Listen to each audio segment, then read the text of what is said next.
Complex numbers, नाम देख के डरने की घबराने की जरूरत नहीं है, बल्कि आपको इस लेक्चर में रिलैक्स माइंड से फुल अटेंशन और फुल कंसंट्रेशन से बैठने की जरूरत है। इस वीडियो के एंड तक कॉम्प्लेक्स नंबर्स, कॉन्सेप्ट्स, फॉर्मूले, एग्जांपल्स ना केवल आपको अच्छे से समझ आने लगेंगे, बल्कि आपको क्रिस्टल क्लियर हो जाएंगे और आपको इस चैप्टर में इतना इंटरेस्ट आने लगेगा कि आप इस चैप्टर के अनसोल्व्ड क्वेश्चंस को खुद सॉल्व करने के कैपेबल हो जाओगे। बल्कि मैं तो यह कहूंगा कि दुनिया का कोई भी कॉम्प्लेक्स नंबर का क्वेश्चन होगा, चाहे वो कंपटीशन एग्जाम्स में भी हो, आप उसको इजीली सॉल्व कर पाएंगे। आप इस चैनल पर नए हैं तो जल्दी से इस चैनल को सब्सक्राइब कर लीजिए। व्हाट्सएप और इंस्टा पर भी इस चैनल को फॉलो कर लीजिए, बिकॉज उस प्लेटफॉर्म पर भी आपको ऑल टुगेदर डिफरेंट क्वेश्चंस के क्विक आंसर्स मिलने वाले हैं in the form of short videos. So let's begin. This is Dr. RPS Toor from the Quest for Maths. Only on this platform you can have expertise mathematics knowledge from school to college and competitions.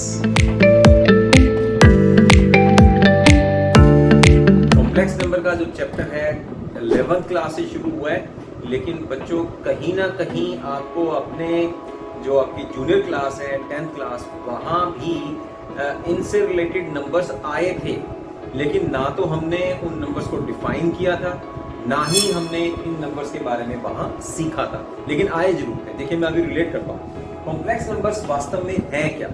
सबसे पहले किताब को छोड़ो, मैं आपको थोड़ा इसका concept clear कर देता हूँ ताकि आपको डेफिनेशन समझने में आसानी हो जाए। Actually complex number is a combination of two types of numbers. तो टू टाइप्स ऑफ नंबर्स कौन से होंगे?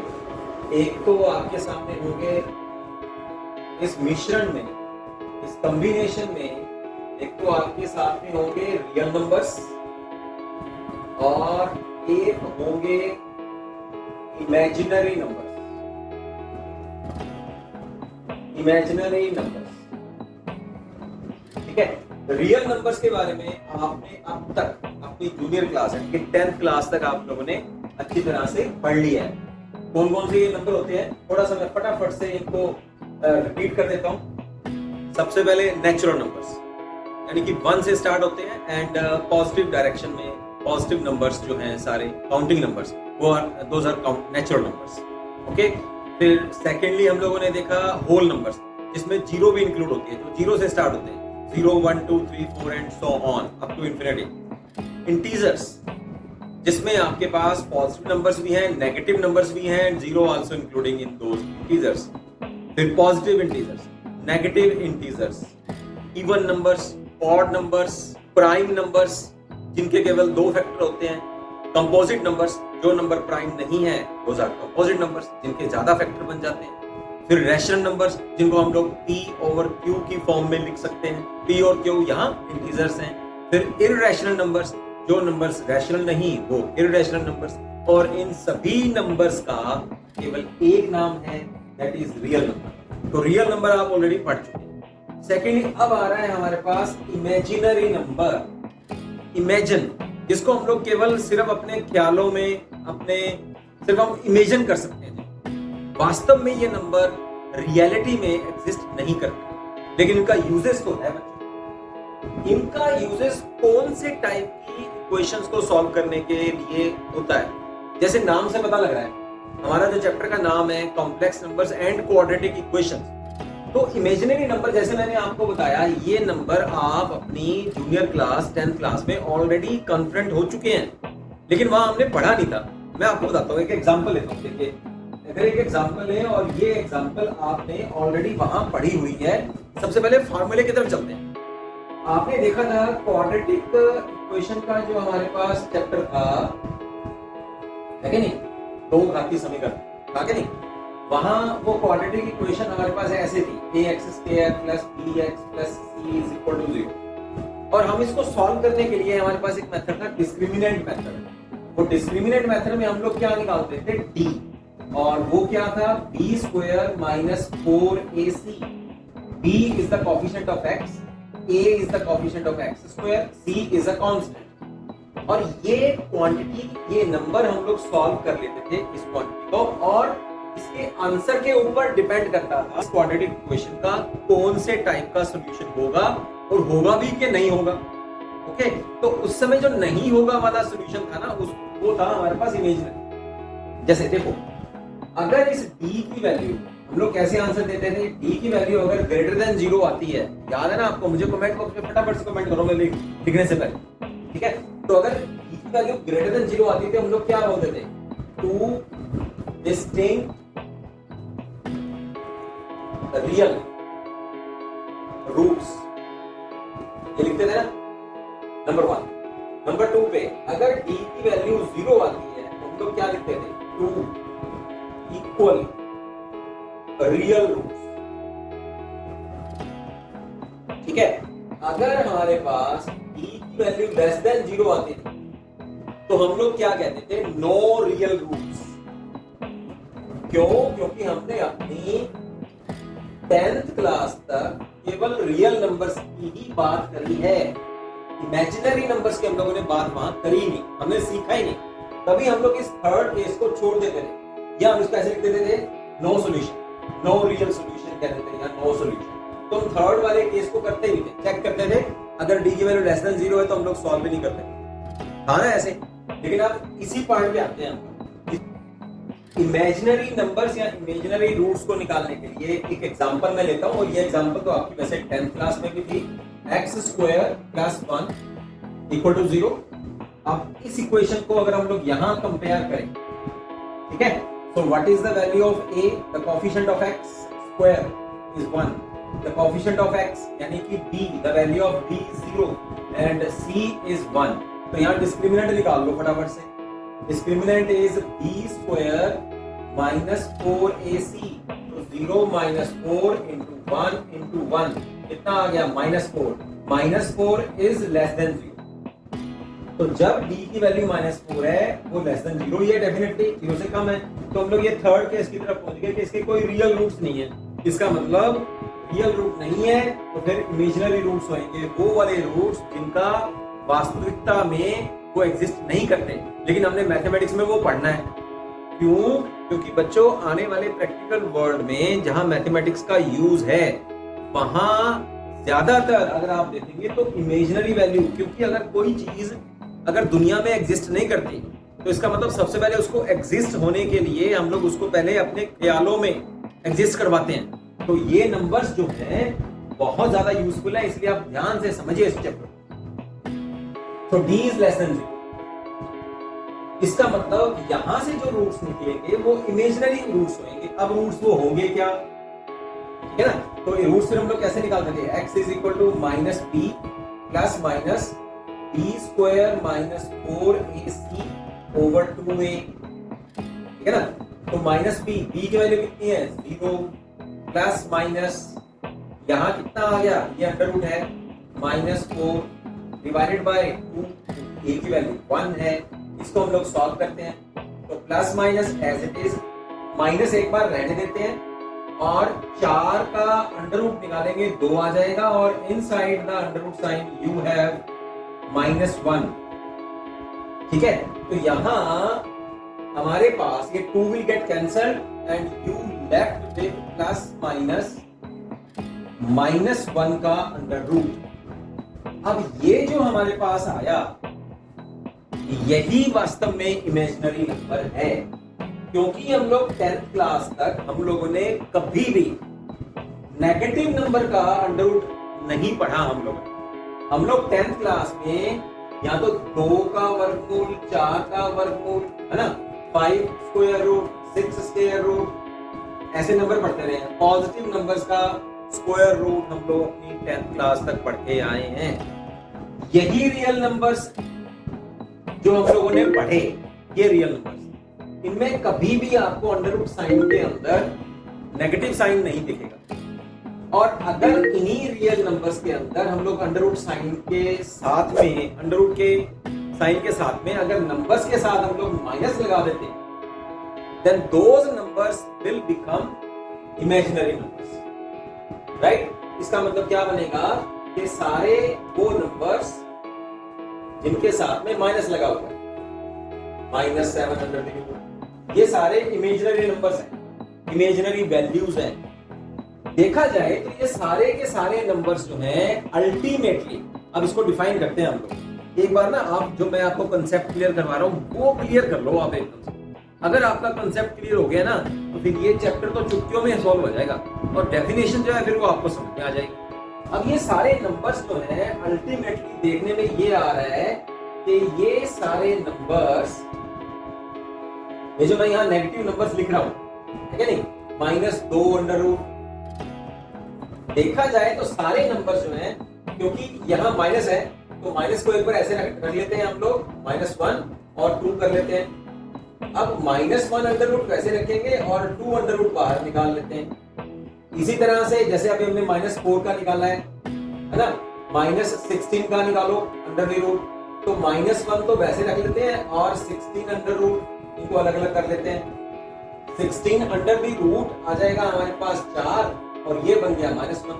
देखा जाए तो सारे जो नेगेटिव नंबर्स हैं जो हमारे पास अंडर साइन के अंदर हैं वो कहीं ना कहीं ऐसे रिड्यूस हो जाएंगे, इस तरह से वो बन जाएंगे कि कोई ना कोई positive number, positive real number, ठीक है ना, ये तो 2 और 4 तो रियल नंबर है ना, इनके साथ में एक ऐसा नंबर हमेशा हमेशा हर एक नंबर इस तरह से बन जाएगा कि उसके साथ में रियल पॉजिटिव नंबर के साथ में -1 साइन मल्टीप्लाई आपको नजर आएगा।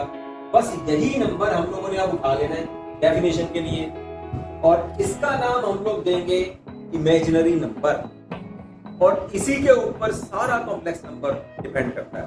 अब इसकी वैल्यू जब हम लोग डिफाइन करेंगे तो आप इसको I से, and I is called iota, बस यही सारा आपका कॉम्प्लेक्स नंबर एग्जिस्ट करता है। इसकी डेफिनेशन की ओर चलते हैं। -1 इसको हम लोग किससे डिनोट करते हैं, जैसे मैंने अभी आपको बताया, by a symbol I, and this I is called iota. इसको आपने इंग्लिश का I वर्ड, I जो अल्फाबेट है वो नहीं मानना आपने, इसका नाम है, मैथमेटिकल नेम है, दैट इज आयोटा। तो वो मैंने आपको बताया यहाँ ये नाम आपने इसका लेना, I लेना, ठीक है। तो देन वी हैव, जैसे मैंने अभी आपको बताया कि -1 इज इक्वल टू आयोटा, दोनों तरफ आप स्क्वायर कर दीजिए, तो स्क्वायर करेंगे तो -1 is equal to iota square, और you can write it like this, iota square is equal to -1। This means that iota is a solution of the equation. अब ये वास्तव में आयोटा आया कहां से था, -1 कहां से आया था, किसका रूट था ये? अभी मैंने आपको जस्ट 1 मिनट पहले ये बताया आपको कि जब हम इसको सॉल्व कर रहे थे इस इक्वेशन को, तो सॉल्व करने के बाद हमारे पास ये आया था, ठीक है ना, 2 रूट्स हमारे पास आए थे प्लस और माइनस में। तो यहाँ इसका मतलब क्या बना, और आयोटा क्या है, -1 क्या है, आयोटा। तो इसका मतलब iota is the solution of this equation, यानी कि आयोटा ऐसी वैल्यू है जिसको अगर हम लोग x की जगह पे पुट करेंगे तो left hand side will become equal to right hand side. That means x is this value is the solution of the given equation, x square plus 1 is equal to 0। Definition देखते हैं, a number of the form a plus iota b where a and b are real numbers। यहाँ जो आपको a और iota के साथ में जो b लगा हुआ नजर आ रहा है, these numbers are real numbers, ठीक है, where a and b are real numbers is defined to be a complex number। इस नंबर को या इस टाइप के नंबर को आपने बिल्कुल इजी पे स्टिक नहीं हो जाना। इस टाइप का कोई भी नंबर अगर आपको मिलता है जिसमें यहाँ a और b जो है वो दोनों रियल नंबर्स होंगे, is defined to be a complex. Example कैसे क्या हो सकती है, एग्जांपल के लिए the value of a is 2, the value of b is 3। इस एग्जांपल के लिए value of a is -1, value of b is 3 इसके लिए value of a is 4, the value of b is -1/11। तो इस टाइप के जो भी आपके पास नंबर्स होंगे उन नंबर्स को हम लोग कॉम्प्लेक्स नंबर कहेंगे। देखा जाए तो बच्चों आप जरा ध्यान दीजिए, है ये रियल नंबर ही, तो फिर ये कॉम्प्लेक्स नंबर क्यों कह रहे हैं हमको, बिकॉज ऑफ, मैंने अभी आपको क्या बताया था कि सारे कॉम्प्लेक्स नंबर का जो चैप्टर है वो आयोटा पे ही डिपेंड कर रहा है, वो आयोटा ही है बस।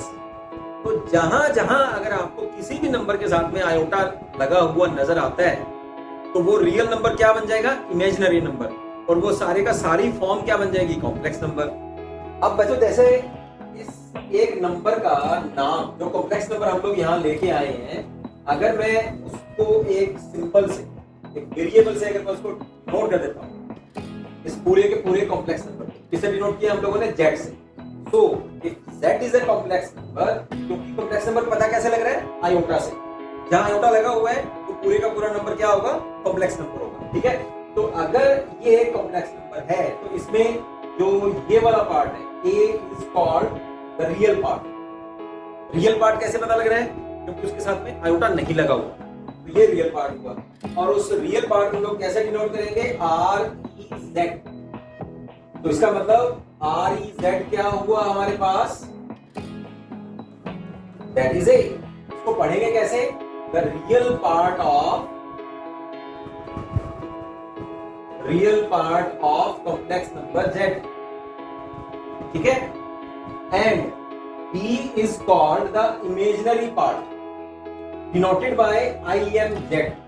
ठीक है, तो इसको अगर हम लोगों ने लिखना हो तो कैसे लिखेंगे, imaginary part of z, this is equal to IMZ and value is equal to b। कई बार बच्चे जब हम लोग पूछते हैं बच्चों से कि इमेजिनरी पार्ट बताओ, तो वो साथ में आयोटा को बोल देते हैं, आयोटा भी वो लिख देंगे iota b। No, it's wrong. Iota तो यहाँ केवल ये बता रहा है कि इन एक्सप्रेशन में, इस एक्सप्रेशन में रियल पार्ट कौन सा है और इमेजिनरी कौन सा है। अगर मान लीजिए ऐसा है 2 + 3, तो यहाँ तो आयोटा लगा ही नहीं हुआ, तो ये पूरे का पूरा पार्ट ही क्या है, रियल पार्ट है ना। इसका आंसर 5 आएगा, राइट। और अगर आयोटा लगा हुआ है तो हमें पता लगेगा कि वो एक कॉम्प्लेक्स नंबर है। तो अब इस कॉम्प्लेक्स नंबर में रियल पार्ट कौन सा होगा, अब देखो मैंने घुमा दिया, आयोटा को मैंने अब 2 के साथ में लगा दिया। अब इस एग्जांपल के लिए रियल पार्ट कौन सा है कॉम्प्लेक्स नंबर का, जहां आयोटा नहीं लगा हुआ, और जहां आयोटा लगा हुआ है उसका जो कोएफिशिएंट है आयोटा का, that will give you the imaginary part. तो इस तरह से हमें किसी भी कॉम्प्लेक्स नंबर के रियल और इमेजिनरी पार्ट निकालने आने चाहिए। इस कॉम्प्लेक्स नंबर के लिए रियल पार्ट क्या है 2 और इमेजिनरी पार्ट क्या है, इसको नाम हम लोग दे देते हैं z, नाम दे दीजिए। तो real part of z, imaginary part of z is, इसमें रियल और इमेजिनरी पार्ट क्या है, real part is 4 and imaginary part is -1/11। चलिए फटाफट से अब जो मैंने आपको डेफिनेशन बताई उसके बेस के ऊपर एक और हम लोग प्रॉपर्टी इसकी देख लेते हैं। ठीक है, एक और डेफिनेशन देख लेते हैं, इक्वालिटी ऑफ 2 कॉम्प्लेक्स नंबर्स। अब जो कॉम्प्लेक्स नंबर मैंने आपको डिफाइन करके बता दिए, अगर 2 कॉम्प्लेक्स नंबर्स हों और वो आपस में बराबर हम लोगों को पता करने हों तो क्या मतलब है, सिंपल। जैसे यहां मैंने 2 कॉम्प्लेक्स नंबर्स डिफाइन किए हैं, z1 = a + iota b, z2 = c + iota d। ठीक है, अब z1 में रियल पार्ट क्या है a और इमेजिनरी पार्ट क्या है b, z2 में रियल पार्ट क्या है c और इमेजिनरी पार्ट d। तो 2 कॉम्प्लेक्स नंबर्स आपस में बराबर होंगे अगर रियल पार्ट के बराबर हो, है ना। Real part of z1 is equal to real part of z2 and imaginary part of z1 this is equal to imaginary part of z2, यानी कि b is equal to d के बराबर अगर हो जाए, then those 2 complex numbers are equal. एक example ले लेते हैं फटाफट से। एग्जांपल में क्या कह रहा है, इफ दिस, ये कॉम्प्लेक्स नंबर है और ये कॉम्प्लेक्स नंबर है और आपस में क्या है, बराबर, इवन है, where x and y are real numbers, find the values of x and y। वो कह रहा है ये 2 कॉम्प्लेक्स नंबर्स आपस में बराबर हैं, एक ये कॉम्प्लेक्स नंबर, एक ये कॉम्प्लेक्स नंबर। कॉम्प्लेक्स नंबर कैसे पता लग रहा है, बिकॉज यहाँ आयोटा लगा हुआ है। जहां आयोटा लगा हुआ है वो वाला पार्ट क्या कहलाएगा, imaginary part, right.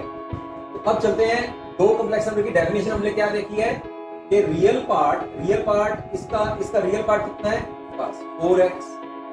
Second complex number का रियल पार्ट कितना है, 3। इमेजिनरी पार्ट कितना है फर्स्ट कॉम्प्लेक्स नंबर का, 3x - 5 और इक्वल टू -6। ठीक है। अब इन दोनों इक्वेशन को हम लोग सॉल्व कर लेते हैं। यहाँ से आपके पास x की वैल्यू आ गई 3/4 और यहाँ से x की वैल्यू हम लोग यहाँ पुट करते हैं 3 × 3/4 - y this is equal to -6। तो अब इसको सॉल्व कर लेते हैं। तो y की वैल्यू आई 33/4। सो यही मांगा था वो, find the values of x और y जब दो कॉम्प्लेक्स नंबर आपस में इक्वल हो।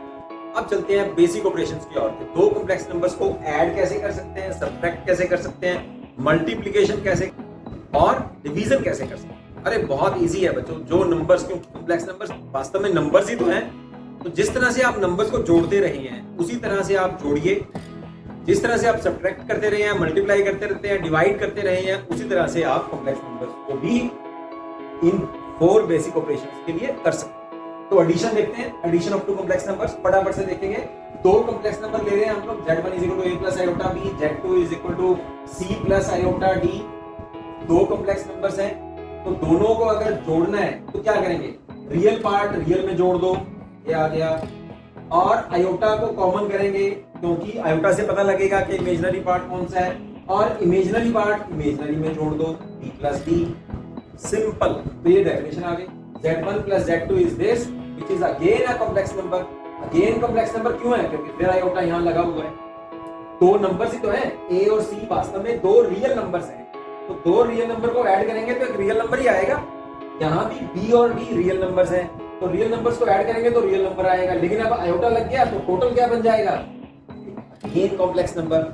एक एग्जांपल देख लेते हैं। यहाँ दो कॉम्प्लेक्स नंबर है, दोनों को जोड़ा गया है। अभी मैंने आपको क्या बताया, रियल रियल में जोड़ दो, तो 2 + -6 ये आ गया। इमेजिनरी इमेजिनरी में जोड़ दो, ये आ गया। तो टोटल हमारे पास आंसर क्या आएगा, ये दो रियल नंबर्स हैं, जुड़ने के बाद -4 और ये आयोटा एज इट इज, ये दोनों जुड़ने के बाद आ जाएगा ये। और अब ये बन क्या गया, दोबारा से एक कॉम्प्लेक्स नंबर ही बन गया। इसका मतलब क्या बना कि दो नंबर्स की, दो कॉम्प्लेक्स नंबर्स की अगर हम लोग एडिशन करते हैं तो वास्तव में एक कॉम्प्लेक्स नंबर ही आता है। इसका मतलब क्या बना कि जो हमारे पास फीचर्स हैं, closure property of complex numbers के, दो कॉम्प्लेक्स नंबर को जोड़ेंगे तो कॉम्प्लेक्स नंबर ही आएगा। जूनियर क्लास में आप देख चुके हैं कि दो रियल नंबर्स को जोड़ें, दो इंटीजर्स को जोड़ें तो इंटीजर ही आता है। दो नेचुरल नंबर्स को जोड़ेंगे तो नेचुरल नंबर ही आएगा। तो क्लोजर प्रॉपर्टी जो है वो रियल नंबर्स वहां एग्जिस्ट करती है। चलिए अब कुछ प्रॉपर्टीज देख लेते हैं इसकी। फर्स्ट प्रॉपर्टी है बच्चों हमारे पास the closure law. Sum of two complex numbers is a complex number. जैसे अभी मैंने आपको एग्जांपल के थ्रू बताया, दैट इज अगर दो कॉम्प्लेक्स नंबर को हम लोग जोड़ रहे हैं तो आंसर आने वाला क्या होगा, वो भी एक कॉम्प्लेक्स नंबर होगा। सेकंड प्रॉपर्टी क्या कहती है, कम्यूटेटिव लॉ। कॉम्प्लेक्स नंबर्स जो हैं वो कम्यूटेटिव लॉ में एग्जिस्ट करते हैं, ट्रू होते हैं, ठीक है। For any two complex numbers, अगर Z1 में Z2 जोड़ेंगे तो जो आंसर आएगा वो Z2 में अगर Z1 जोड़ें तो आंसर सेम रहेगा। इसका मतलब complex numbers holds true for the commutativity. Third, associative law. तीन कॉम्प्लेक्स नंबर्स को आप किसी भी तरीके से जोड़ लो, आंसर विल बी सेम। पहले दो को जोड़ो, जो आंसर आएगा उसमें तीसरा जोड़ दो, या पहले दूसरा और तीसरा जोड़ के जो आंसर आता है उसमें पहला जोड़ दो। तो एसोसिएटिव प्रॉपर्टी भी ट्रू रहती है। The existence of additive identity. देखिए, कॉम्प्लेक्स नंबर्स के लिए समझने से पहले हम लोग समझते हैं एक सिंपल नंबर के लिए, रियल नंबर के लिए। मैं किसी भी real number, for example I have 4 real number, उसमें मैं ऐसा क्या जोड़ूं कि आंसर जो है वही का वही नंबर मेरे पास आ जाए, सेम नंबर। इसी तरह से -5 में मैं क्या जोड़ता हूं कि मेरे पास -5 ही आ जाए। यहां क्या आंसर आएगा मेरे पास, 0। सो 0 इज अ रियल नंबर। तो additive identity for real numbers is a number 0। 0 में कोई भी नंबर जोड़ा जाए तो वो नंबर एज इट इज हमारे पास वापस मिल जाता। इसी तरह से कॉम्प्लेक्स नंबर के लिए भी आपको कॉम्प्लेक्स नंबर में एक 0 कॉम्प्लेक्स नंबर, अब मैं अकेला 0 नहीं बोल रहा, 0 कॉम्प्लेक्स नंबर बोल रहा हूं, and this 0 will have this value 0 + iota 0, यानी कि ये 0 सिंपल 0 रियल नंबर 0 नहीं है, बल्कि ये एक कॉम्प्लेक्स नंबर है जिसमें आपके पास रियल पार्ट भी है और इमेजिनरी पार्ट भी है, and this is called 0 complex number. तो किसी कॉम्प्लेक्स नंबर में अगर 0 कॉम्प्लेक्स नंबर हम जोड़ते हैं तो वो complex number as it is आ जाता है हमारे पास, then this 0 is called the additive identity of the complex number. Okay, ये आपको याद रखना है। 0 is the additive identity for the addition of two complex numbers. अब चलते हैं the existence of additive inverse. इसको भी आप रियल नंबर से समझो। पहले किसी नंबर में मैं क्या जोड़ूं कि मेरे पास एडिटिव आइडेंटिटी आ जाए, यानी कि 0 आ जाए। जैसे यहां -6 है, तो -6 में मैं क्या जोड़ूं कि 0 आ जाए? बस उनके अपोजिट जोड़ दो आप, -4, और -6 का अपोजिट है +6। तो ये इनकी एडिटिव आइडेंटिटी है फॉर द रियल नंबर्स। तो अब इसमें कॉम्प्लेक्स नंबर में क्या होगा? सेम, बिल्कुल सेम। सेम क्या कि अगर हमारे पास एक कॉम्प्लेक्स नंबर है z a + i b, तो उसमें क्या जोड़ें? जोड़ने का मतलब उसका अब आप माइनस ले लो आप। तो z का -z क्या होएगा? रियल पार्ट में भी माइनस लग जाएगा और इमेजिनरी पार्ट में भी माइनस आ जाएगा। अब इन दोनों को जोड़ो। जोड़ो मींस z + -z। तो z के अंदर क्या जोड़ें कि आपके पास एडिटिव आइडेंटिटी आ जाए? Additive identity is 0 complex number. तो यहां रियल पार्ट रियल में जुड़ जाएगा। तो क्या आएगा हमारे पास? a + -i प्लस ये आ गया रियल पार्ट, और यहां कॉम्प्लेक्स नंबर बनाने के लिए आयोटा में दोनों में से कॉमन कर लेता हूं, इसमें से और इसमें से, और क्या जुड़ेगा? b + -b। चलो अब आएगा क्या? 0 a और -a तो रियल नंबर है, तो क्या आ जाएगा? 0 + i 0। तो टोटल क्या आया? 0 कॉम्प्लेक्स नंबर आ गया। अब बिल्कुल उसी तरह से जैसे हम लोगों ने एडिशन किया, उसी तरह से आप सब्ट्रैक्शन भी कर सकते हैं। दोनों कॉम्प्लेक्स नंबर का डिफरेंस या सब्ट्रैक्शन भी आप कर सकते हैं। Suppose you have two complex numbers here, z1 and z2। दो कॉम्प्लेक्स नंबर की वैल्यू आपको पता लग गई है। अगर उन लोगों का हम लोग को डिफरेंस निकालना है, फर्स्ट कॉम्प्लेक्स नंबर में से सेकंड को डिफरेंस कर रहे हैं, सब्ट्रैक्ट कर रहे हैं, देन बस इस तरह से कि z1 - z2 is equal to the addition of two complex numbers, one is positive and other is negative. मतलब अगर आप घटा भी रहे हैं तो उनको आप वास्तव में क्या कर रहे हैं? प्लस कर रहे हैं, एडिशन कर रहे हैं। तो एक कॉम्प्लेक्स नंबर हमारे पास प्लस है और दूसरा जो माइनस साइन है वो हम लोगों ने सेकंड कॉम्प्लेक्स नंबर के साथ में एडजस्ट कर दिया। उसके रियल और इमेजिनरी पार्ट के साथ में हम लोग उसको लगा देंगे और बीच में हम लोग दोनों का एडिशन कर देंगे। एग्जाम्पल देखिए, यहाँ 6 + 3 i है, उसमें से 2 - i का हम लोग डिफरेंस ले रहे हैं, सब्ट्रैक्ट कर रहे हैं। तो ये माइनस को हम लोग अंदर ब्रैकेट के अंदर ले आते हैं, यानी कि मल्टीप्लाई कर देते हैं। तो यहाँ आ जाएगा -2 और माइनस प्लस, तो +i। अब इन दोनों कॉम्प्लेक्स नंबर को हम लोग क्या करेंगे? ऐड कर देंगे। ठीक है, अब ऐड करो 6 - 2, 3i और +i, दोनों जुड़ के कितने आ जाएंगे? 4 और 4i। This is the difference of two complex numbers. अब चलते हैं मल्टीप्लीकेशन की ओर। Let we have two complex numbers be, z1 is equal to a + i b and z2 c + i d be any two complex numbers. Then the product z1 multiplied with z2 is defined as follows. क्या करना है आपको? इन दोनों की multiply करने के लिए हम लोग सिंपल मल्टीप्लिकेशन कैसे करते थे? जैसे आपके पास दो रियल नंबर्स का एडिशन है, x + y और z + u, तो इन दोनों ब्रैकेट्स को अगर हम लोगों को मल्टीप्लाई करना हो तो कैसे करेंगे? x की z के साथ में मल्टीप्लिकेशन, x की u के साथ में मल्टीप्लिकेशन, y की z के साथ में और y की u के साथ में मल्टीप्लिकेशन। यानी कि एक एलिमेंट उठाया दोनों के साथ में, फिर दूसरा उठाया दोनों के साथ में multiplication. Same here is here. आपने क्या करना है? a को c के साथ में, a को d के साथ में, फिर b को c के साथ में, b को d के साथ में, तो ये हमारे पास आ जाएगा। फिर उसमें से आपने रियल पार्ट को अलग कर लेना है। रियल पार्ट वो जिसके साथ में आयोटा नहीं लगा होगा, और इमेजिनरी पार्ट उसको अलग कर लेना है जिसके साथ में आयोटा लगा होगा। चलो यहां मल्टीप्लाई करके दिखाता हूं मैं। एक एग्जांपल मैंने ले ली है, तो इन दोनों की मल्टीप्लाई करो। पहले 3 को 2 से मल्टीप्लाई करेंगे, 6। ठीक है, फिर 3 को इससे मल्टीप्लाई करेंगे, कितना आ गया? 18 i। फिर यहां मल्टीप्लाई करेंगे, कितना आ गया? 10 i। फिर यहां और यहां करेंगे तो ये मेरे पास आ गया i², और साथ में क्या आ गया? 30। अब i² आपको पता ही है, तो वो आप यहां यूज कर सकते हैं। तो मेरे पास सबसे पहले अब क्या आएगा? 6। इन दोनों को आप जोड़ दीजिए, ठीक है, और i² की जगह पे क्या आ जाएगा? -1। तो ये कितना हो गया? -30। तो 6 - 30 और 18 और 10 28 आयोटा, तो यहाँ आ गया -24 प्लस 28 आयोटा। तो मल्टीप्लीकेशन अगर दो कॉम्प्लेक्स नंबर की मल्टीप्लाई करें तो again a complex number will be there. तो यहां से हमें क्या पता लग रहा है, यहां से हमें वास्तव में कॉम्प्लेक्स नंबर्स की क्लोजर प्रॉपर्टी भी पता लग रही है कि अगर दो कॉम्प्लेक्स नंबर्स को हम लोग आपस में मल्टीप्लाई करें the result will again be a complex number. इसकी प्रॉपर्टीज की ओर चलते हैं।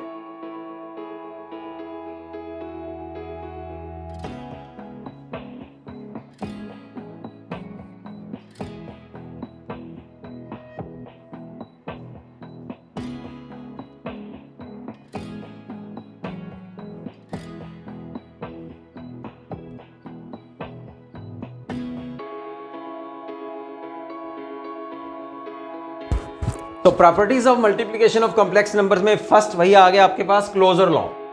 The first law is the closure law. The product of two complex number is a complex number. दो कॉम्प्लेक्स नंबर की मल्टीप्लाई करें तो रिजल्ट भी क्या आने वाला है, जैसे मैंने अभी एग्जांपल में आपको करके बताया। So the product Z1 Z2 is a complex number for all complex number Z1 and Z2। Result is also a complex number. Commutative law, commutative law कहता है कि अगर Z1 को Z2 से मल्टीप्लाई करें या Z2 को Z1 से मल्टीप्लाई करें then you will have a same result. So for the multiplication complex number hold true for the commutative law. Okay, associative law is also true for the multiplication of three complex numbers. Z1 को Z2 से multiply करो, फिर जो result आएगा उसको Z3 से, या Z2 को Z3 से मल्टीप्लाई करने के बाद जो कॉम्प्लेक्स नंबर आता है उसको Z1 से मल्टीप्लाई करेंगे तो लेफ्ट हैंड और राइट हैंड आपस में बराबर होंगे। Associative law holds true for the multiplication of complex numbers.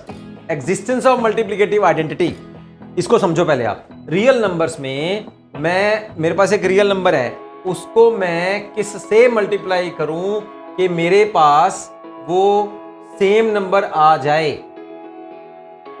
जैसे -6 है, उसको मैं किससे मल्टीप्लाई करूं कि मेरे पास -6 ही आ जाए। अरे भाई 1 है ना, सेम हेयर इज दिस। यहां पर भी सेम है कि किसी कॉम्प्लेक्स नंबर को हम लोग किस कॉम्प्लेक्स नंबर से मल्टीप्लाई करें कि सेम कॉम्प्लेक्स नंबर वापस आ जाए। तो इसका मतलब क्या है, 1 से। अब 1 यहां जो है that is not only a real number, 1 भी यहां पर आपको एक कॉम्प्लेक्स नंबर ही होगा। तो इसको पहले कॉम्प्लेक्स नंबर की फॉर्म में लिख लो आप, 1 प्लस आयोटा 0। 1 को कैसे लिखा आपने, सिंपल 1 को आपने लिखा 1 प्लस 0 आयोटा, क्योंकि 1 के अंदर 1 ही है ना, वही रियल पार्ट है और इमेजिनरी पार्ट उसके अंदर है नहीं, तो 0 लगा लिया हम लोगों ने कॉम्प्लेक्स नंबर बनाने के लिए। तो कॉम्प्लेक्स नंबर को 1 से मल्टीप्लाई करेंगे तो again same complex number will be there. So 1 is the multiplicative identity, is called the multiplicative identity for the complex number। Multiplicative inverse देखते हैं। मल्टीप्लिकेटिव इनवर्स देखने के लिए अब किस कॉम्प्लेक्स नंबर को किससे मल्टीप्लाई करें, किसी कॉम्प्लेक्स नंबर को किससे मल्टीप्लाई करें कि आंसर हमारा मल्टीप्लिकेटिव आइडेंटिटी आए, यानी कि 1 आए। तो फिफ्थ प्रॉपर्टी इसमें है the existence of multiplicative inverse for any complex number.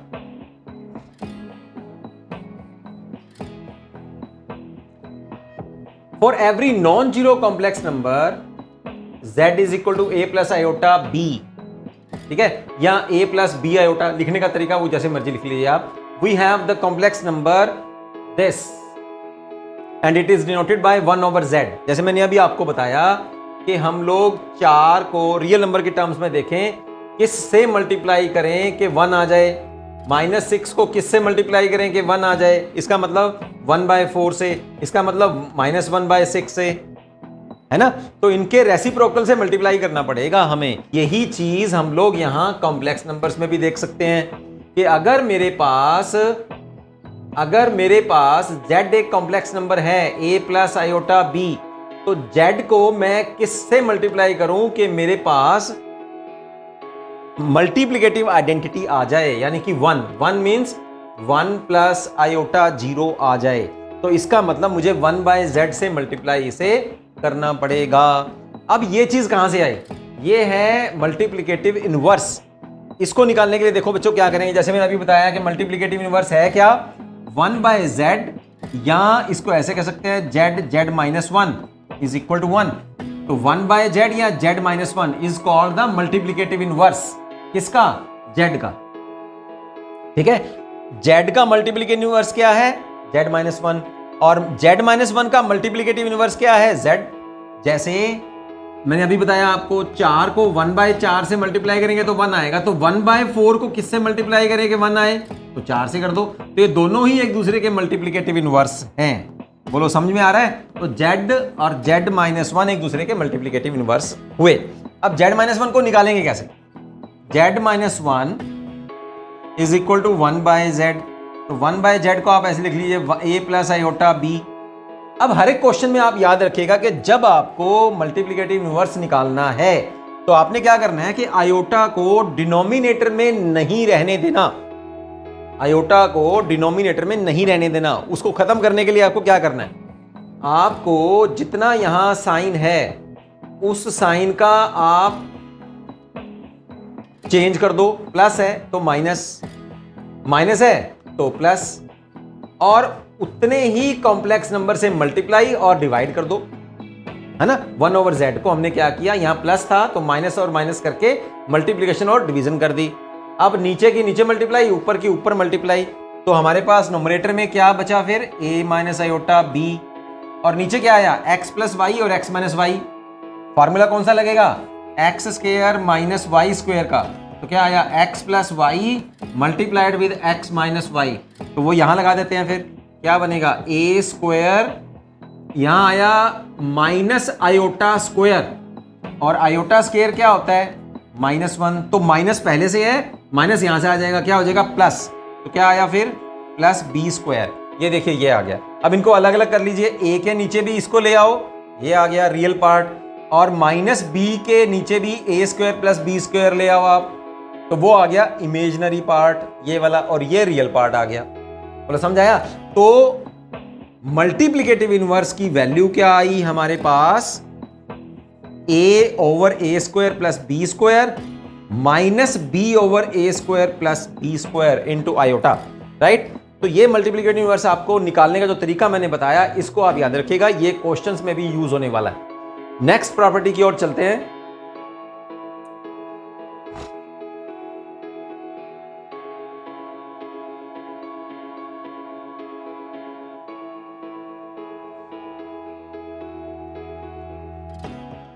तो 6th प्रॉपर्टी है हमारे पास distributive law for any 3 complex number Z1, Z2, Z3। Z2 और Z3 को अगर हम लोग जोड़ रहे हैं, सेकंड और थर्ड को, और फर्स्ट कॉम्प्लेक्स नंबर से अगर हम लोग मल्टीप्लाई कर रहे हैं, तो result will be distributed Z1, Z2 और Z1, Z3। मतलब ये जो बाहर कॉम्प्लेक्स नंबर है, ये अंदर जो है ब्रैकेट के अंदर मल्टीप्लाई हो जाएगा, Z1, Z2, Z1, Z3। Similarly here Z1 plus Z2 multiplied with Z3, तो ये भी डिस्ट्रीब्यूटिव हो जाएगा, Z1, Z3, Z2, Z3। ये आंसर हमारे पास आ जाएगा। सो this is the distributive law. चलिए अब देखते हैं दो कॉम्प्लेक्स नंबर्स को हम लोग डिवाइड कैसे कर सकते हैं, और इस डिवीजन में जो अभी मैंने आपको मल्टीप्लिकेटिव इनवर्स निकालना बताया वो यहां यूज होएगा। सपोज हमारे पास दो कॉम्प्लेक्स नंबर्स हैं Z1 एंड Z2, और अगर उन दोनों की डिवीजन हम लोगों ने देखनी है, तो दोनों की डिवीजन देखने के लिए आप लोग फर्स्ट कॉम्प्लेक्स नंबर को दूसरे नंबर से या तो डिवाइड कर दीजिए, चाहे उसको ऐसे भी लिख सकते हैं हम लोग, या इसका मतलब ये भी होगा कि first complex number multiplied with the multiplicative inverse of second complex number. इसको आप ऐसे भी लिख सकते हैं, Z1 और Z2 का इनवर्स निकालना। ठीक है, इसको हम लोग समझते हैं एक एग्जांपल से। एक एग्जांपल मैं यहां ले लेता हूं। Suppose Z1 first complex number is given to you as 6 plus 3 iota, और Z2 यानी कि सेकंड कॉम्प्लेक्स नंबर जो है दैट इज 2 माइनस आयोटा। तो अब इन दोनों का हम लोगों को डिवीजन करना है, यानी कि Z1 ओवर Z2। तो आपको क्या ये फॉर्मूला क्या बता रहा है? डिवीजन करने का मतलब कि पहला complex number as it is उसकी मल्टीप्लिकेशन दिखानी है, और सेकंड कॉम्प्लेक्स नंबर का आपको मल्टीप्लिकेटिव इनवर्स निकालना है। तो इसका मतलब क्या निकला कि 6 plus 3 iota as it is. अब इसकी मल्टीप्लाई करनी है आप लोगों को इसके इनवर्स से, तो 2 माइनस आयोटा। अभी मैंने इसका आपको इनवर्स निकालना बताया है ना, मल्टीप्लिकेटिव इनवर्स। क्या करेंगे? डिनोमिनेटर में आयोटा नहीं, आपको रहने देना, इसको हटाना है आपको। तो मैंने अभी क्या बताया था कि जो भी कॉम्प्लेक्स नंबर हो उसका साइन चेंज कर दो, और साइन चेंज होने के बाद जो कॉम्प्लेक्स नंबर आता है उससे उतना ही मल्टीप्लाई और डिवाइड कर दीजिए 1/z वाले कॉम्प्लेक्स नंबर को। अब न्यूमरेटर की न्यूमरेटर मल्टीप्लाई, डिनोमिनेटर की डिनोमिनेटर में मल्टीप्लाई, कितना बनेगा 6 + 3 आयोटा एज इट इज। ये आएगा हमारे पास न्यूमरेटर में 2 + आयोटा, और डिनोमिनेटर में आ जाएगा 2 square minus iota square. Formula कौन सा लग रहा है, x square minus y square का, x माइनस वाई और x प्लस वाई। ठीक है, अब आयोटा स्क्वायर हमारे पास क्या होता है, आयोटा स्क्वायर इज -1, इसको याद रखो, बस यही बेस है सारा। तो ये आएगा 6 + 3 आयोटा, और नोमरेटर में है 2 + आयोटा, और इधर आएगा 2 square means 4, iota square is -1, minus आगे है तो ये हो गया प्लस, ये आ गया 2 + आयोटा डिवाइडेड बाय 5। अब डिनोमिनेटर में आयोटा खत्म हो गया, अब आप मल्टीप्लाई कर दीजिए, तो हमारे पास ये क्या बनेगा, मल्टीप्लिकेशन आप सीख चुके हैं दो कॉम्प्लेक्स नंबर की, पहला नंबर उठाओ उसको दोनों से मल्टीप्लाई, फिर दूसरा उठाओ दूसरे से मल्टीप्लाई। ठीक है, तो हम लोग मल्टीप्लाई कर देते हैं, ये आएगा 12 + 6 iota plus 6 iota minus 3 iota और आयोटा, आयोटा स्क्वायर माइनस हो जाएगा तो -3 हो जाएगा, और नीचे हमारे पास आ गया 5। ठीक है, अब ऐड कर दो, रियल पार्ट अलग कर लो और इमेजिनरी पार्ट अलग कर लो, 9 + 12 iota divided by 5। This is the answer of the division of two complex numbers. दो कॉम्प्लेक्स नंबर को डिवाइड करें तो हमारे पास that will be your answer. अब इसमें भी अगर आपको रियल पार्ट देखना है तो real part of z1 over, ऐसा पूछ सकता है वो क्वेश्चन में, real part of z1 over z2 is 9/5, और अगर इसका इमेजिनरी पार्ट आपको देखना है z1 ओवर z2 का इमेजिनरी पार्ट तो 12/5। आयोटा नहीं लेना, आयोटा सिर्फ हमको बता रहा है कि इमेजिनरी पार्ट कौन सा है। ठीक है, सो ये था हमारे पास division of two complex numbers. अब चलते हैं पावर्स ऑफ आयोटा। ऐसे क्वेश्चंस बच्चों आपको कंपटीशन एग्जाम्स में भी, आपको अपनी एक्सरसाइज में भी देखने को मिलेंगे। तो आयोटा की अब तक हम लोग कितनी पावर पढ़ी हैं, 2 पावर पढ़ी हैं। आपको क्वेश्चंस आएंगे जिसमें आयोटा की बड़ी पावर्स आएंगी, 10 power, 20 power, 19 power, 25 power, 50 power, 100 powers. तो ऐसे पावर्स के क्वेश्चन को सॉल्व करेंगे कैसे हम लोग। ठीक है, those are important questions from your exercise point of view, those are important from your competition point of view. तो आयोटा स्क्वायर तक बच्चों हम लोग पढ़ चुके हैं। आयोटा स्क्वायर को आप याद रखिए, इसके बेस के ऊपर अगर आपको ये याद है तो आप जितनी मर्जी आयोटा की पावर्स आ जाए उसको आप सॉल्व कर पाएंगे। जैसे देखिए आयोटा क्यूब को सॉल्व करते हैं। Iota cube is a combination of iota square into iota. Iota square और आयोटा का कॉम्बिनेशन है, तो आयोटा स्क्वायर कितना है हमारे पास -1, और आयोटा कितना है, iota is as it is, तो -1 इंटू आयोटा कितना आया, माइनस आयोटा। तो आयोटा क्यूब का मतलब है माइनस आयोटा। आप याद भी रख सकते हैं, या आप याद रखना, सिर्फ अगर आपको याद रखना तो ये याद रखिए आप, बाकी को जितनी भी पावर होंगी आप उसको आयोटा स्क्वायर के टर्म्स में लिखने की कोशिश करिए। जैसे आयोटा 4 है तो आयोटा 4 को हम लिख सकते हैं आयोटा स्क्वायर का स्क्वायर। ठीक है, पावर के ऊपर पावर हो तो मल्टीप्लाई जाती है, तो -1 स्क्वायर, -1 का स्क्वायर करेंगे तो +1 आ जाएगा। आयोटा पावर 5 तो ये आएगा आयोटा स्क्वायर इनटू आयोटा, तो ये हो जाएगा iota power 4 into iota power 1, तो आयोटा पावर 5। और आयोटा स्क्वायर कितना होता है -1 का स्क्वायर इंटू आयोटा, ये तो हो गया प्लस, तो कितना आया प्लस आयोटा, तो iota power 5 is plus iota. Iota power 6 कर लीजिए, ये होएगा आयोटा स्क्वायर, 3 पावर और आ गई उसके ऊपर, तो ये आ गया -1 पावर क्यूब, कितना आया -1। तो इसी तरह से बच्चों आप जितनी मर्जी पावर आ जाए उस पावर को आप आयोटा स्क्वायर में पहले कन्वर्ट कर लीजिए, उसके बाद उसको सॉल्व करिए। राइट, इसको अगर हम लोग जनरलाइज कर दें, जनरलाइज, तो ये फार्मूला भी आप याद रख सकते हैं कि अगर आपके पास आयोटा की इवन पावर है 4k, right, k is any integer, iota power 4k is 1, iota power 4k plus 1, this is equal to iota, iota power 4k plus 2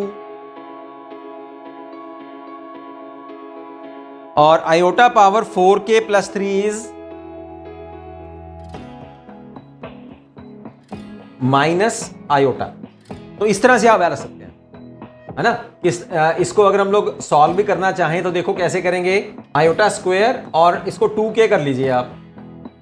अब आयोटा स्क्वायर कितना होता है, -1, -1 की इवन पावर कितनी होएगी, 1, चाहे वो कितने टाइम्स मर्जी हो इवन पावर, है ना, चाहे 2000 है चाहे 3000 है। अगर k की वैल्यू 1000 भी ले लें तो 2000 पावर भी तो इवन पावर ही होएगी ना। यहां देखो इसको हम लोग ऐसा कर लेते हैं, iota square 2k into iota power 1, ये चीज को मैंने ऐसे कर लिया। अब ये कितना है 1 और यहां कितना आ जाएगा, जस्ट आयोटा।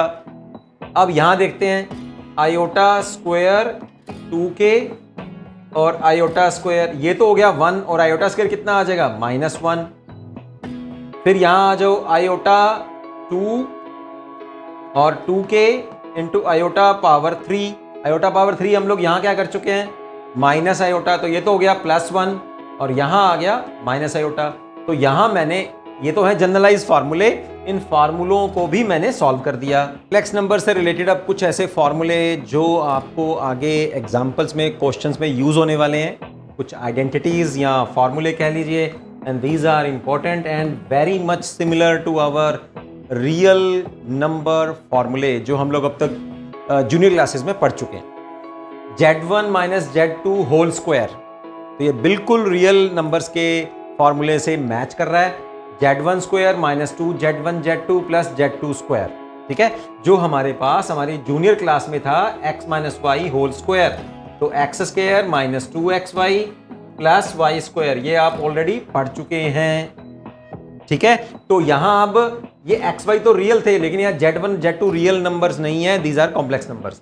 इसी तरह से अब Z1 प्लस Z2 क्यूब का formula, Z1 minus Z2 cube का फार्मूला, तो अगर जिसको x प्लस वाई और x माइनस वाई का फार्मूला जिसे याद है ना, ये क्यूब का फार्मूला हमारे पास, ये आपको याद है तो आप ये भी कर पाएंगे।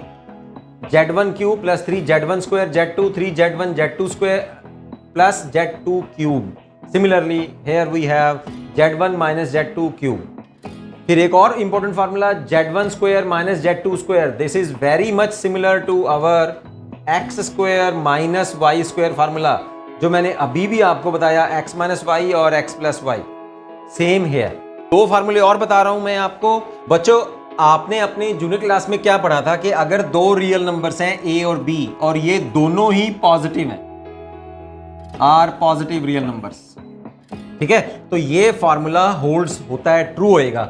ए बी का मल्टीप्लिकेशन उनका अंडर द रूट, तो अलग अलग अंडर रूट उनका हो जाएगा और ये ट्रू रहेगा अगर a b positive real numbers हैं।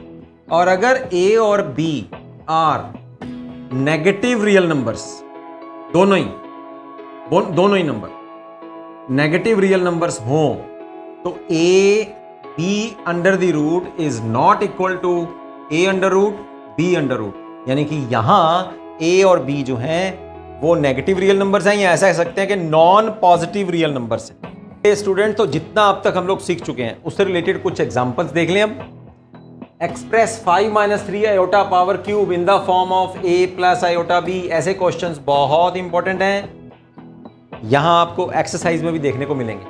तो यहां फार्मूला कौन सा लग रहा है, Z1 माइनस Z2 क्यूब का फार्मूला, तो Z1 cube minus 3 Z1 square Z2 plus 3 Z1 Z2 square minus Z2 का क्यूब। तो यहां Z1 मेरे पास जो है उसको हम लोग ले लेते हैं, यहां कंपेयर करिए, यहां Z की वैल्यू, Z1 की वैल्यू 5 है और Z2 की वैल्यू 3 आयोटा है, तो बस इस फॉर्मूले में हम लोग पुट कर देते हैं। तो क्या आएगा, Z1 क्यूब, ठीक है, 3 इंटू Z1 स्क्वायर और Z2, 3 into Z1 Z2 square और माइनस Z2 का क्यूब।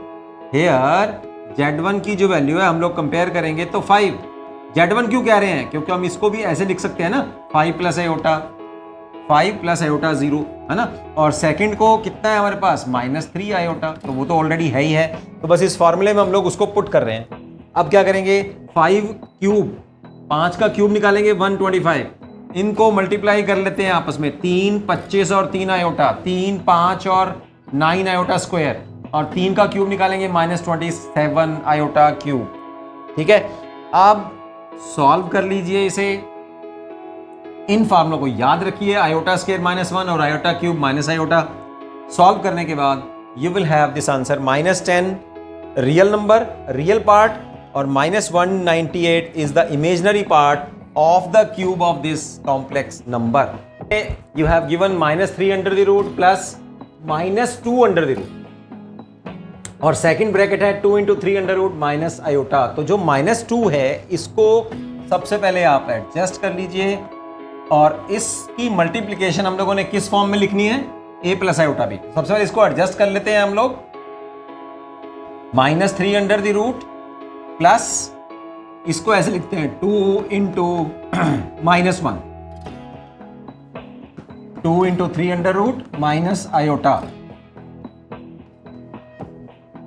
तो -1 का अंडर रूट आपको पता ही है, ये बन जाएगा 2 under root आयोटा, और यहां है 2 into 3 under the root minus iota. चलिए अब दो ब्रैकेट्स के आपस में मल्टीप्लाई कर दीजिए, दो कॉम्प्लेक्स नंबर्स की, ये यहां मल्टीप्लाई हो जाएगा, तो -2 into 3 under root will get under root square, तो स्क्वायर का हो जाएगा 3 मेरे पास बच जाएगा, और इधर आ जाएगा -+3 अंडर रूट आयोटा, ये यहाँ मल्टीप्लाई होंगे, तो 2 अंडर रूट इंटू 2, और ये आएगा +2 into 6 अंडर रूट आयोटा, और इधर मल्टीप्लाई हो जाएगा आयोटा स्क्वायर, बाहर माइनस है, आयोटा स्क्वायर इज -1। ठीक है, ये आपको ध्यान रखना है, -1 under the root is iota, और आयोटा स्क्वायर इज -1। तो 2 into this plus 2 under root, ये आ जाएगा टोटल। अब इनको आप रियल पार्ट रियल में जोड़ दीजिए, और इमेजिनरी पार्ट जो है वो इमेजिनरी पार्ट में जुड़ जाएगा। तो यहां मेरे पास आया -6 प्लस 2 अंडर द रूट, और आयोटा हम लोग कॉमन कर लेते हैं, 3 under the root plus 2 into 6 under the root, ये इस फॉर्म में बन गया a प्लस आयोटा b। इसमें अगर हम लोग रियल पार्ट को देखें तो रियल पार्ट मेरे पास बनेगा -6 प्लस 2 अंडर रूट, और imaginary part is this.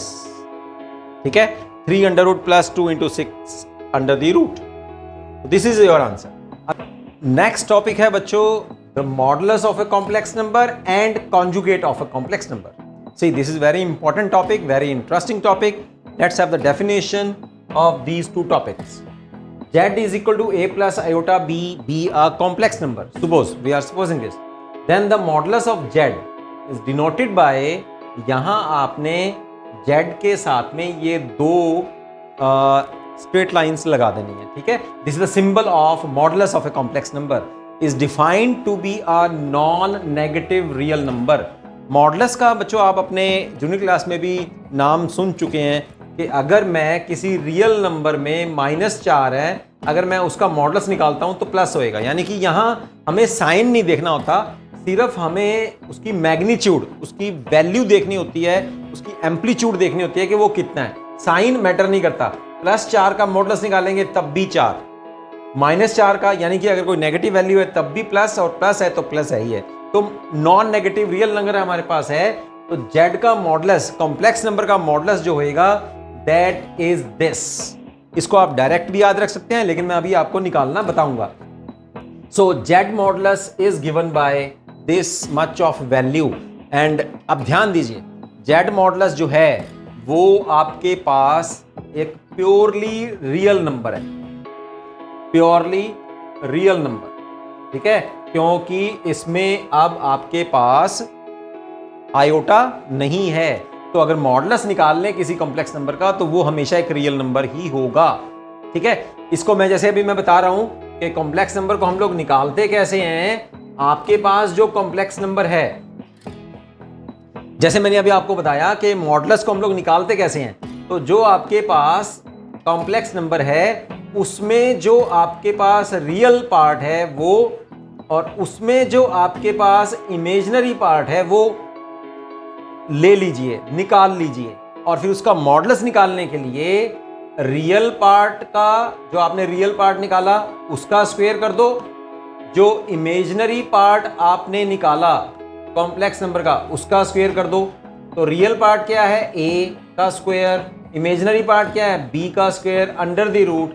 This is the modulus of a complex number. This is the process how we can find out the modulus of a complex number. आपने क्या करना है, complex number का real part निकालो, imaginary part निकालो, दोनों का square कर दो, ऐड कर दो, that will be the modulus of the complex number. अब मॉडुलस और कॉन्जुगेट में फर्क है। कॉन्जुगेट की डेफिनेशन क्या बनती है, अगर आपके पास ये कॉम्प्लेक्स नंबर है z is equal to a plus iota b, तो अगर इसका जो इमेजिनरी पार्ट के आगे जो साइन है उस साइन को अगर हम लोग चेंज कर दें, चेंज करने के बाद जो मेरे पास कॉम्प्लेक्स नंबर आएगा that will be the conjugate of the original complex number.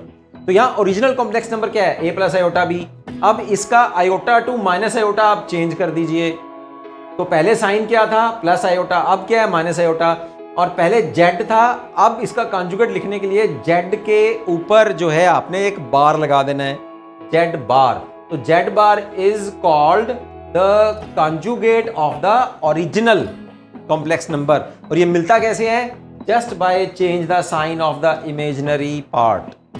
ठीक, तो ये दोनों चीजें आप लोगों ने याद रखनी है। अब जैसे यहां एक एग्जांपल ले लेते हैं, मेरे पास एक कॉम्प्लेक्स नंबर है 3 प्लस आयोटा, इसका हम लोगों ने मॉडुलस निकालना है। तो आप क्या करेंगे, सबसे पहले इसका रियल पार्ट निकालो।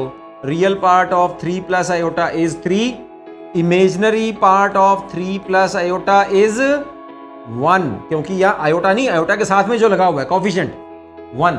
अब इन दोनों का स्क्वायर कर दो, ये देखो मैंने स्क्वायर कर दिया है, स्क्वायर करके जोड़ दो, जोड़ के आंसर आ गया अंडर रूट वैसे का वैसे।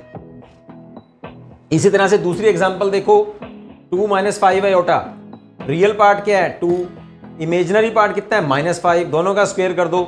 एक बात जैसे मैंने आपको बताया, मॉडुलस जो है that is the purely real number, और हमेशा ये 0 से बड़ा रहेगा, हमेशा पॉजिटिव रियल नंबर ये आपके पास आएगा। ये बातें याद रखिए, आपको शायद बुक में ना मिले ये बातें, तो मैं जो यहां आपको बता रहा हूं। कॉन्जुगेट कैसे निकालते हैं, तो 3 प्लस आयोटा मेरे पास ओरिजिनल कॉम्प्लेक्स नंबर है, उसका अगर मैं कॉन्जुगेट निकालता हूं यानी कि z बार, तो वो क्या निकलेगा, plus iota to minus iota कर दीजिए, बस सिंपल। यहां 2 माइनस 5 आयोटा ओरिजिनल था, उसका कॉन्जुगेट निकालते हैं तो क्या हो जाएगा, minus iota two plus iota कर दो, यानी कि जो पहले साइन है उसका साइन चेंज कर दो आप बस। तो यहां निकालो अब -3 आयोटा -5 आयोटा वाले इमेजिनरी पार्ट का साइन चेंज करना है आपको। इसका क्या बनेगा, -3 आयोटा है ना, तो इसको कर देंगे हम लोग +3 आयोटा, और ये -5 एज इट इज, क्योंकि रियल पार्ट को आपने नहीं छेड़ना, ये रट्टा नहीं मार लेना कि बीच वाले का करना है। No, what I am giving you कि आपने साइन किसका चेंज करना है, इमेजिनरी पार्ट का। तो सबसे पहले कॉम्प्लेक्स नंबर में से इमेजिनरी पार्ट को अच्छी तरह से चेक कर लो कि इमेजिनरी पार्ट कौन सा है, वो बाद में लिखा हुआ है या पहले लिखा हुआ है। आपको साइन तो इमेजिनरी पार्ट का ही चेंज करना है, ठीक है। So this is about our conjugate and modulus of a complex number. लोग देखते हैं कि मॉडुलस और कॉन्जुगेट जो है वो किस तरह से मल्टीप्लिकेटिव इनवर्स निकालने के लिए यूज हो सकता है। देखो, जैसे मल्टीप्लिकेटिव इनवर्स मैंने आपको क्या बताया था, किसी भी कॉम्प्लेक्स नंबर का मल्टीप्लिकेटिव इनवर्स क्या होता है ना, z को किससे मल्टीप्लाई किया जाए कि मल्टीप्लिकेटिव आइडेंटिटी आ जाए। इसका मतलब क्या हुआ, z-1, यानी कि z-1 का मतलब है 1/z। तो ये मैंने आपको तरीका क्या बताया था कि आपने डिनोमिनेटर का साइन चेंज कर देना है, उतने से मल्टीप्लाई उतने से डिवाइड, तो आपके पास ये आ जाएगा, है ना। ये हमारे पास आ गया था। अब इसको हम लोग कैसे लिख सकते हैं, ओरिजिनल कॉम्प्लेक्स नंबर हमारे पास क्या है, a प्लस आयोटा b, इसका कॉन्जुगेट क्या है, a माइनस आयोटा b। तो अभी हम लोगों ने जो इसका मल्टीप्लिकेटिव इनवर्स निकाला वो था 1/z, और वो हमारे पास आया क्या, a minus iota b over a square plus b square, ठीक है ना। और इसी कॉम्प्लेक्स नंबर का अगर हम लोग मॉडुलस निकालते हैं तो मॉडुलस क्या आता है, मॉडुलस आता है a square plus b square under the root. Under root को इस तरफ ले आते हैं तो स्क्वायर हो जाएगा। तो ये फिर क्या बन गया, मल्टीप्लिकेटिव इनवर्स हमारे पास बन गया, ये है a minus iota b means z bar यानी कि कॉन्जुगेट, और नीचे क्या आ जाएगा, जेड मॉडुलस का स्क्वायर।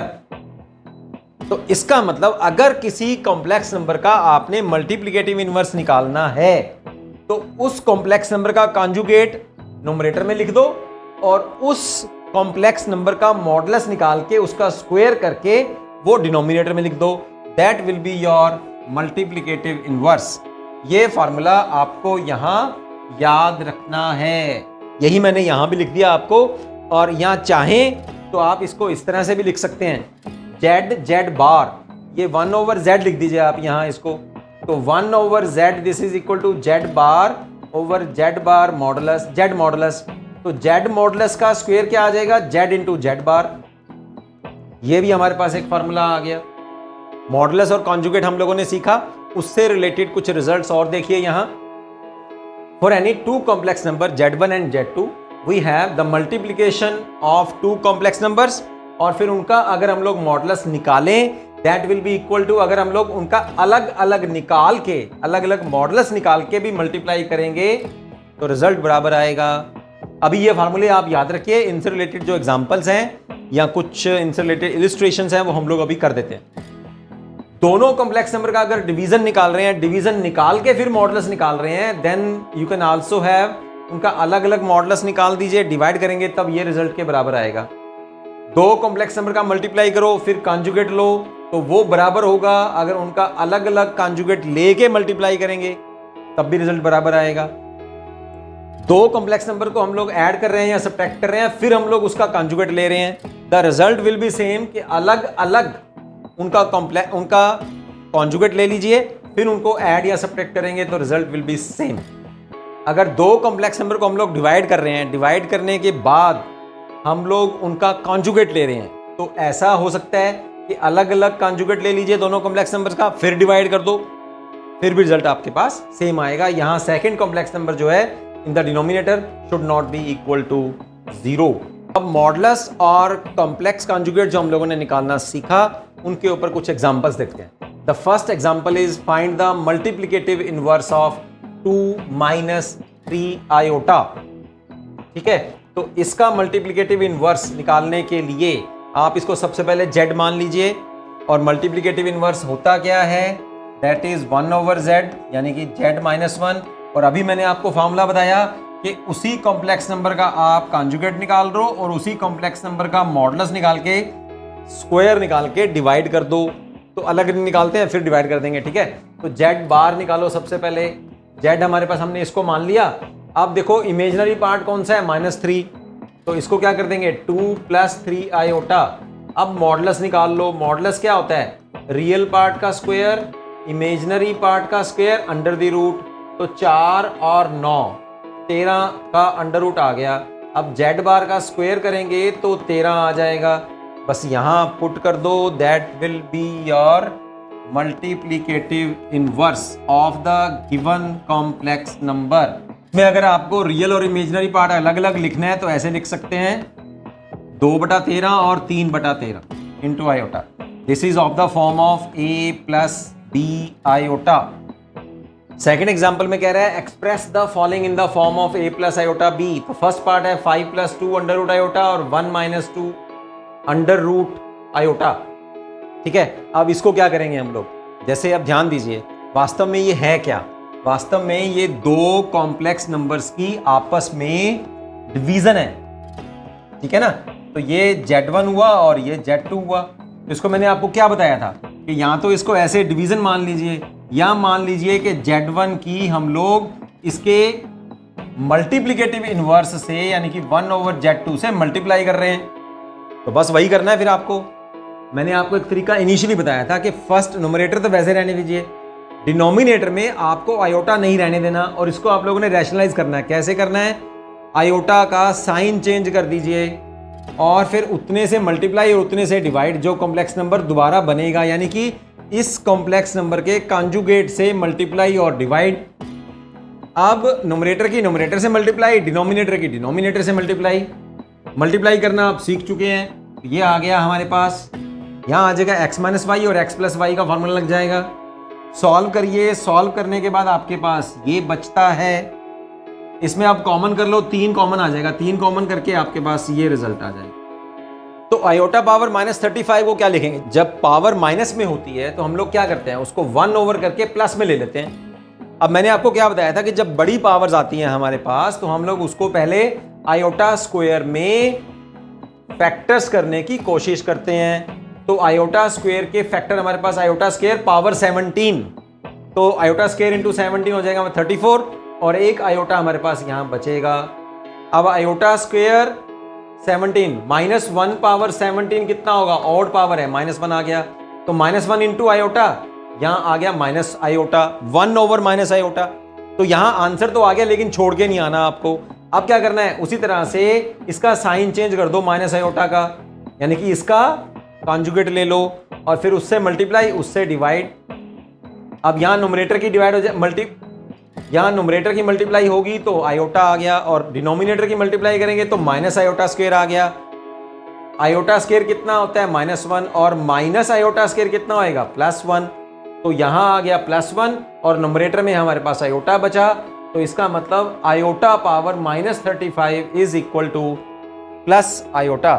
बच्चों आज का टॉपिक जो मैंने अभी किया आपके सामने, कॉम्प्लेक्स नंबर्स के कॉन्सेप्ट्स, फॉर्मूले, आइडेंटिटीज और इसकी पावर्स हम लोग कैसे सॉल्व कर सकते हैं और कुछ एग्जांपल्स मैंने आपको सॉल्व करके बताए। इस टॉपिक को आप करिए, मुझे लगता है अब आपको ये टॉपिक करने के बाद जो मैंने आपको काम करवा दिया है, इसको करने के बाद आपका कॉम्प्लेक्स नंबर का जो डर है वो निकल जाएगा। ओके, तो मिलते हैं फिर नेक्स्ट वीडियो में। I am going to solve the unsolved exercise. वैसे मुझे लगता नहीं कि अभी जरूरत रह जाएगी, इतना कुछ बताने के बाद मुझे लगता है आपको इतना कॉन्फिडेंस हो जाएगा कि वो अनसोल्व्ड एक्सरसाइज आप खुद सॉल्व कर पाएंगे। फिर भी मिलते हैं, I am giving you the whole solution of the unsolved exercise, that is our 4.1। See you, bye bye.